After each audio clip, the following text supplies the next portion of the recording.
Okay. Y'all are so cute. We got Hey. We had a couple Zoom interviews, so I actually had to put on makeup for the first time in a while. Yeah, I know. I'm literally, so from here, like from waist up, I'm wearing like a cute shirt and like fake eyelashes and everything, but waist down, I'm wearing slippers and pajama pants. Hey, y'all, I'm taking this so seriously. I'm making an old fashioned. Oh, Yes. Yeah. yes. Tay, what are you drinking? Rose, baby.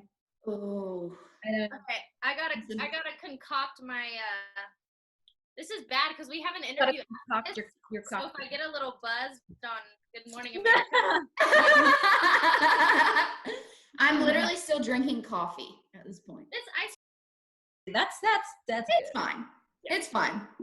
Okay, I think we're gonna have to do hot whiskey because this ice cube doesn't fit in my glass. no. Wait, do you have like the actual like trays that make the certain shapes for whiskey? This little thing, my husband like hooked it up and it's too big. You gotta get some bigger glasses. And ice is a little too thick for this glass. Does it work good? I mean, it works. Yeah, normal? these work amazing. Like you just put water in there and you just like snap it. Well, snap it on. I don't know. My husband. Snap her on. This is such an elaborate drink that you're making right now. I think, look, I have the cute little garnish, but I think we're just going to have to do a little whiskey because if there's no ice, or let's just eyeball it. Here we go. This would be such a good like video idea. Everyone, if we all just like make our own signature cocktail together. That's such a good idea. This is already going really bad. Don't even worry about measuring it out. Just like dump it in, girl. Is that Look, my husband wrote me some specific instructions. I was gonna say, is that a recipe? Yeah. Because he was like, make sure that it's good. So it's gonna be great. It's just not gonna be iced. So you know, it's all good. I want to see your face when you take the first like drink of it. Okay. Oh yeah, that'll be fun. Wow. Enough bitters. I I'm don't. sure it'll be like, Here we go. I'm really taking this. Okay. There's supposed to be ice in there. Let's just pretend. Okay. All right. Go. Ooh, that is heavy. cheers. Oh, Cheers. Cheers. Oh, it's good. Oh, look at you. Future job as a bartender right there. I mean, there's literally water all over this little board right now. Because of my ice, but it's all good. It's fine. No worries at all. So where are you guys actually like set up in your house at? Yeah. I am in our music room. I figured it'd be cool to be by our vinyl collection. So this is like we'll do our writing sessions, like our Zoom writing sessions in here. And my husband and I typically like we'll make a cocktail and then just put on a record and hang out here. So Aww. is that like the new norm right now? It's like Zoom writing sessions? Yeah. yep. What's your favorite vinyl to put on? Ooh, okay. One that I just talked about. Okay, well, I have every single Casey Musgraves record. But, Yes. And by the way, this whole side is Christmas. All that is Christmas, and all this is regular. This is all my husband's doing. Like, he is the vinyl king. But let's see. I think my favorite right now is the Harry Styles record. I love this one. Have you gotten to meet Carrie? Oh, wait, this is not the new one, is it? Where's Have the you watched the Tiny Desk series? Oh I did? yeah. It was this is 100%. This is Yeah. The other one's good too. yeah. How have y'all been doing during quarantine? Like, give us an update.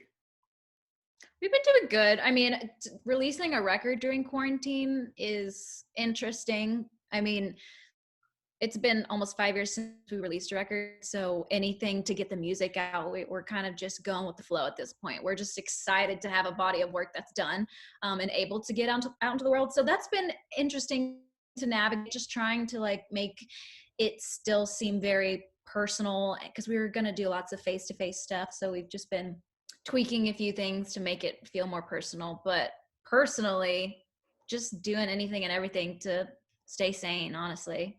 Did you guys ever I'm sorry to cut you off, Tate. Did you guys ever like consider pushing it because of all this? Or were you guys like, no, we're gonna release it, period. We've got to. We were not moving it because we've waited 4.5 years to put this thing out. So we were like, you know, we never thought about pushing it, but we definitely were having to get a little more creative with the release. But we figure, like for me, I am listening to so much new music right now, and so we figured, you know, we may not be able to do the fancy performances and the big billboards and blah blah blah, but we are going to get to share music, and you know, people are at home, and so because of this huge story that we put together in these 15 songs, I think people are going to be able to listen to it a little more intently and hear, you know, how much heart and soul we put into this record. I'm so excited to go out with my friends and sing "Get Up Off the Bathroom Floor." I'm of the nerve of that guy. Well, not to be bragging, but our gold record is right there for Dye. Ooh. I'm so proud. I'm so proud of that little baby. Okay, now let me ask you guys. You both are recently married. Now, being a married guy myself, I know that a lot of stuff changes. You know, when you get married, and you know, you really learn even more about your significant other. You two got thrown into marriage. Like, you guys could write a book about this. Like, you guys got married, and then boom, stuck in the house with your husband 24/7 until further notice. How's that been going? Definitely like learning the roles, like who's good at what role. That's what we've been learning during quarantine. Like Josh is definitely the chef. I do not even touch a pan. I'm doing a lot of the laundry though. Like we're making up for the other's weaknesses.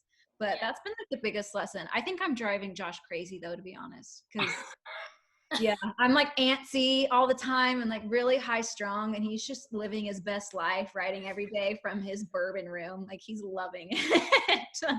What about you, Maddie?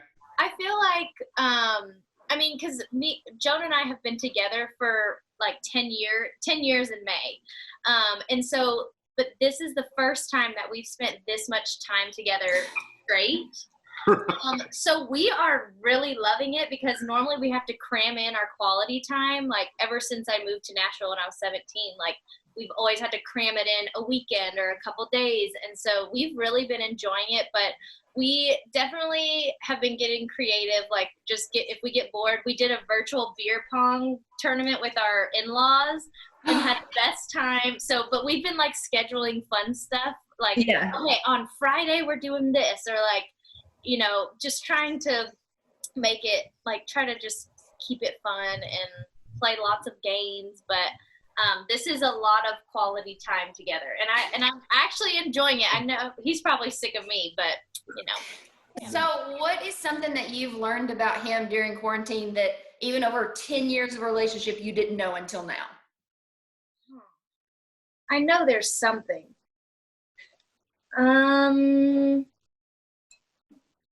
This is random, but this never really came up in conversation. He doesn't like mustard either. What? Person. Yeah, he really doesn't like mustard. I hate mustard, and he really doesn't like mayonnaise. I love mustard. But he doesn't really like mustard on anything. How do you not like mustard? Yeah, I don't and like mustard. he is actually more afraid of spiders than I thought. Like, he's a very manly man. He can fix anything. He's super outdoorsy. But with springtime coming in, like, we had a spider crawl in the house, and he was like, "Oh hell no!" Like, he's actually like, he's not killing the spiders, is what I'm hearing. Well, he is, but like pridefully, like, oh, dead. Like, he's just really against the spider. Aggressive. So how are you two handling being apart? Because you guys are used to being together all the time. We're texting like 24/7. Yeah. I've been texting her in between interviews today. So we've been seeing each other like nonstop since this morning. He had her rosé ready at like 11:30. I did. I texted her. I was like, "Is it too early? I don't know." But we've just been FaceTiming a lot, texting a lot.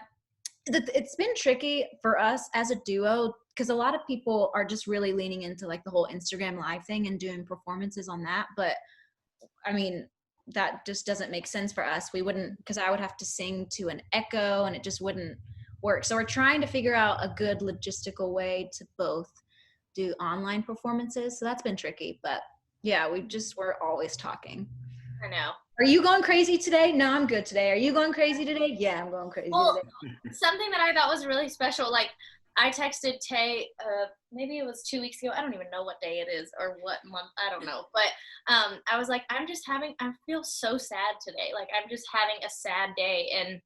And we just, like, talked through it. And then, like, the next week, Tay's like, oh, I got hit with the case of the SADS. And she was struggling. And then it went back to me. So we're just, like, talking back and forth. But we've just been trying to, like, I think it's just a heavy time right now. And so we're not trying to like force positivity. Like we're trying to obviously keep our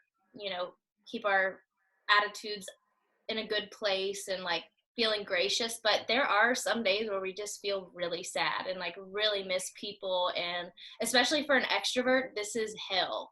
Like, I'm like, golly, I love me some people. I need to be with some people. I love me some people. I do. So the album, of course, is out today. Are there any songs that were inspired by your husbands? Yes, there was a handful. Trying on Rings actually is me and Jonah's exact story. Down to the town that I mentioned in the first verse. Tay and I wrote that song with two of our friends, Laura Belts and Jimmy Robbins, the day after Jonah and I went and looked at Rings. So that one is exactly our story, and I actually walked down the aisle at our wedding to an instrumental version of that song. So I was like, there's not a more specific song to our story, so that was really special. And then write a book, we definitely pulled inspiration for that. And I feel like My Man is more like you and Josh's song, Tay. That was like when you first started like really falling for each other. Wow, blue eyes. Yeah. Yes, exactly. Yeah, a lot of the love songs. Most of the love songs. Can you give me the story behind Water in His Wine Glass? Yes, it's a long story, so I'll try to make it short. But basically, she's like, look. We went into a writing session with two of our friends, and I asked Jimmy Robbins, who's one of our producers on this record, I was like, hey, dude, can I get a bottle of water? And he's like, well, we don't have any bottles, but I can get you a glass. And I'm like, oh, perfect. He's like, actually, we don't have any regular glasses. Is a wine glass fine? And I'm like, sure, I'll take water in my wine glass. So I have this, like, giant wine glass of water going into the right. And I said, I'll take water in my wine glass. And we were all like, ooh, that's a really cool title, like the alliteration. And so we just put it in our back pocket. And we actually ended up writing a totally different song that day. And then we had finished it so early. And so we were like, you know what, let's go back to that Water in His Wine Glass title. So we started talking about it. And we were trying to do like kind of a honky-tonky feel. And it just didn't feel right. And so finally I was like, you know what, if there's a time to open up about this, it'd be now. And so I shared this story of a family friend of ours that really struggled with alcohol and just really had a hard time with it and just affected our whole family. And so we basically pulled from that story, which is a little scary for me to dig into and share because it's not really my story, but I was trying to hold back tears while writing that song. But we wrote it in 21 minutes, which was the fastest we've ever written a song. And so we just, basically wrote a prayer for that person going through it. And now that person's family or that person, do they know that it's on there? So his daughter knows about it, but I don't know if he knows about it. So my dad's really close with him, and I actually sent it to my dad, and he was like, you got to start giving me a heads up whenever you send songs, because he was sitting in a Longhorn Steakhouse listening to it, just bawling, crying. And he's like this big burly Texas man, so he was like, this is not like, you got to let a dude know, man. Has the family friend heard the song? And did you ask like permission? Hey, is it okay for me to share this? Or I don't know if they've heard it. Maybe they have, I'm not sure. But you know, I always struggle with like how much I tell since it's not my story, but I do know that his daughter loved it and found a lot of healing, and I think that's, you know, so but our family friend is sober, doing great and thriving, and so that's kind of the, you know, positive side of that story. That's great to hear. Are there any songs on the album that maybe one of you loved and the other one had to kind of be convinced that it really, really had to go on the album? Maybe Ain't There Yet? Ain't There Yet. Yeah, definitely. We have a song called Ain't Sold on it, and I was like, Yeah, we have a song called Ain't There Yet. We wrote with Ben West and Dave Barnes. And yeah, I don't remember. Some songs just don't hit you as hard as, and I think the reason it hit me harder was because it was about Maddie and I did a performance, and I'm trying to be really vague because I don't want people to go look up the video, but Maddie and I did a national TV performance that went horrendous. I mean, horrendous. It was so embarrassing, and our Twitter blew up afterwards of people just being very vicious, and like they would post like a photo and they'd have my face marked out and they'd say Maddie and who. They were just being so rude, and it was because of the performance. It was a bust, but it wasn't our fault. We didn't have in-ears. And anyway, so we wrote a song about it. It's called Ain't There Yet, and it's just about someone actually called me after the performance and said, why don't you just go redeem yourself? Like, do a redemption performance. And I was like, I don't want that yet. Like, I'm still hurting. And so I am going to move on, but Ain't There Yet. So I think that's probably why I liked it. Cause I'm like, once I like heard it in context with the story, I was like, oh my gosh, this song is so important, because that emotion of like not being over something, like, you know, eventually you will, but it's just not time yet. And I was like, okay, that subject matter is so important for the story. Totally. How did you handle that online bullying? Because I have had like 3 Instagram comments that made fun of my laugh, and it absolutely wrecked me. It like, I cried because I was like, don't make fun of my laugh. Like, that's the weirdest thing in the world. There's some people on YouTube, and I feel bad because when she saw it, it was like game over. I was like, you can't be reading those comments.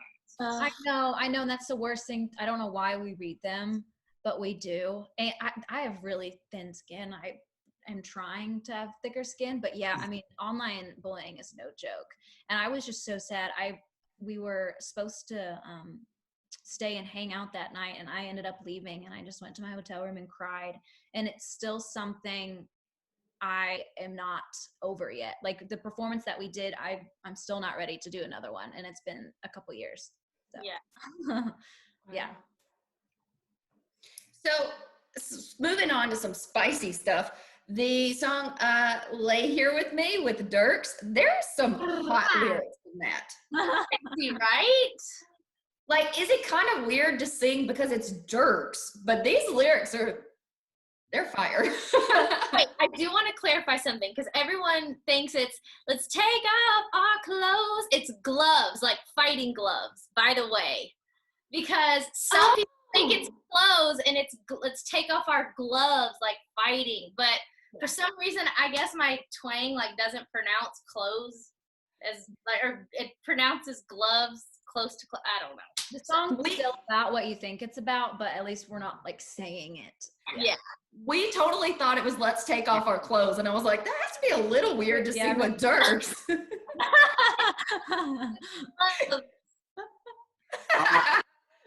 Much better than clothes. We have some fan questions that we're gonna get to if y'all are cool with that real quick. Yeah. All right, at Swangglade37 on YouTube asks, which song on the album are each of you most proud of? You first. Most proud of? I would say, like, proud of creating. I think so. For me, I think it's a close tie between Die from a Broken Heart and Water in His Wineglass, because Water in His Wineglass was just one that, like, that was a moment where I had to really get vulnerable and open up to create really important art. And so I look back on that and I'm just really proud of myself and not being afraid to talk about those things. And then also Die from a Broken Heart, because This sounds so cocky, but I fall in love with that song all over again. Like I don't know, it strikes me differently, every phase of life. And so I'm really, really proud of that song. And I'm just proud of the characters that we involved in that song. So real quick, I've heard that song a bunch, obviously, but one time I heard it and I texted Amber and I was like, I'm about to tell you something, and I was like, let me know if I can release this to the public, being like my wife and other people. I was like, I love this Die from a Broken Heart. And she was like, you good, buddy, you're good. I love that. Maddie, were you the one that told me the story about the guy that drove by on his freaking Harley? Oh my gosh, yes. That's what made me think of. One of our friends that worked on the Dierks tour that we were really close with, his name's Skylar, and he texted me, he's like, hey, I was out in the yard like cleaning up, and this giant dude on a Harley was jamming Die from a Broken Heart. And he said like he was slowing down and he heard like and he was like, what the hell? And this big old dude like vroom, vroom, just like I love when the men connect with it, and Girl in the Country song too. It's like when you see the men jamming, you know it's good. Oh, we've seen a lot of old, like, I'm talking like 60-year-old men at shows, like, I mean, just jamming. Yeah. That is amazing. Hey! That's Libby. Libby's born today. Happy birthday! Oh, Libby's first interview. It's your first interview. So beautiful. Oh my God. Look at that sweet girl. Oh. What a cute, her arms, oh my God. They're so chunky. Look at them. Precious. Oh, goodness. She's so sweet. So, okay, what about you, Tay? Which one are you most proud of? Die from a Broken Heart, I would agree on being most proud of. Just like when we wrote it, I was super fresh off of a breakup. So it felt very, very real to me, especially at the time. But even now, just the connection that we get to see that it's making with our fans. People cry while they listen to it. Mm-hmm. And I just think it must be so moving if you're willing to shed tears at a concert. I think it's just really special. Okay, so we got one more fan question, or a few more. Rhea Webb on Instagram said, have you guys learned any TikTok dances? Okay, here's the thing with TikTok. It takes way too damn long to learn them things. Even though I'm in quarantine, like, I don't know. I don't have patience. I'm not a patient person. That's something I need to practice while I'm in quarantine. But Tay is so much better at it. But I was legit trying to do the, like, sassy, bougie, nasty, blank, like that one. And I was like, this is so much work. I was like 10 minutes down the rabbit hole, and I'm like, no. Then you start sweating, and you're like, why am I even doing this? Yes, exactly. So, but Rhea, she's one of our awesome fans that lives in the UK, and she'll like come to the States, and so she's one of our girls. We love her. Oh, that's such a sweet connection that you guys have. Yeah. We're like, there's like 3 of our fans we're really, really tight with. It's not really fans, it's more like friends. And we just, anytime we're close, and we're like, you need to meet and greet, come. Oh, that's so nice. Okay, at Troy Turner says, how has your career changed since opening up for Carrie Underwood? That tour did a lot for us as entertainers specifically. I mean, I think our shows got exponentially better. And I think when we finally get to go back on tour with our headlining tour in late, I think people will be able to see just how much we've learned as entertainers, but also just the exposure of being on that tour. She completely opened her arms and opened her production and let us use all of her lighting and the whole stage. And I think people started really to take us seriously after that tour and kind of saw us as grown women And that's really what we wanted to portray with our set and how we were on stage. We wanted to show people that, all right, we're grown, mature, confident women now who want to sing about our lives. And I think that that's how it's probably impacted our career, just allowing people to see that side of us. Totally. Maddie, do you miss Carrie Underwood's son, Isaiah? Yes. Oh my gosh, I love me some Isaiah. We'll send videos back and forth. And Carrie actually texted me on Valentine's Day this video of, she was like, Isaiah, who's your Valentine? And he's like, Maddie. And she's like, what the heck? I'm supposed to be your Valentine. But actually, I was so excited. Carrie invited me to his 5th birthday party.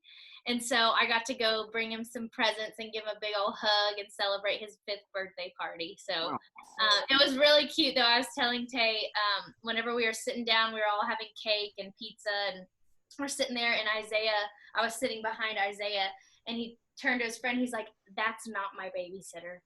And the guy's like, really? Who is she? And he's like, that's my girlfriend. What? And I was like, that's right. Funny because he knows you're like the age of what would be his babysitter. Right. Well, I think he's like, because I think that the little boy was like, who is that girl? And he was like, that is not my babysitter. I was like, okay. Their whole family is just so sweet. Like, Carrie is just so awesome, and I love her, and Mike is so sweet. So we adore that whole entire family. Like, obviously professionally she's been a hero to us, but she's just someone that we will have her back forever. Awesome. And Alexi G asks, who do you want to go on tour with most when you guys crank it back up? Lady Annabella. Yeah. Can't wait for that tour. Yeah, I'm excited. So last fan question, Julianne Candles on Twitter said, how are you guys so beautiful? Which you guys, obviously you are stunning, but really, how are you handling like quarantine, not being able to like get your hair done and stuff? Because the other day I seriously considered dyeing my own hair red. Don't do it. You look so cute. My hairdresser would say, do not dye your own hair. Don't do it. Don't do it. I'm trying to think, honestly, today, like getting all dolled up, like my husband was like, oh my gosh, you look cute. I'm like, I'm so glad I gave up on the lash extensions, because I feel like we're pretty natural right now. Like, we don't have lash extensions. Our hair isn't too crazy. So it's been easy. I've been doing my own nails, which I'm atrocious at, but that is one thing that is struggling. My toenails have been painted for like 15 years of my life. They are not painted right now, and it is grossing me out. So. Well, I read that a lot of women are having trouble that had the gels on. They can't go get it taken off. Did that happen to you guys? I thankfully didn't have any gel on. Like, mine had already come off because we were traveling and stuff at the end of February, early March, and for press. So they had already come off. And then by the time everyone was like, I can't get my nails off, I'm like, suckers, I already did it. Have you had to cut your husband's hair yet? I've been begging Josh to let me cut his hair. Not that, has been upgraded by the host, and now, oh, cool. There we go. Upgraded us. Look at you.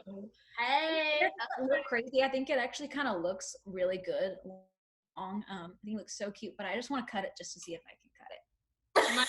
But I probably shouldn't. My husband's hair, he's Puerto Rican, and so he's got like this beautiful, big, curly hair, and it is getting so long. He typically keeps it pretty short, but it's getting really, really long. And I kept saying, like, let me try to cut it, like how Tay was saying, and he's just being free. Like, he's literally had to put it in a ponytail. Like, I think he's going to try to do, like, the full man bun situation. I don't know. Though the other night we got really bored, and he let me straighten his hair, and he looked like a drug cartel. I thought it looked so good.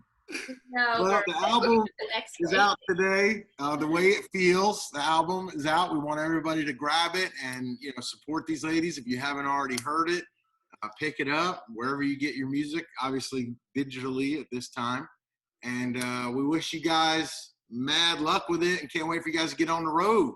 Yes. We guys. miss you guys. Y'all stay safe and healthy over there. You too. Oh, love Bye, you guys. y'all. All right, see you guys. Yeah. Bye.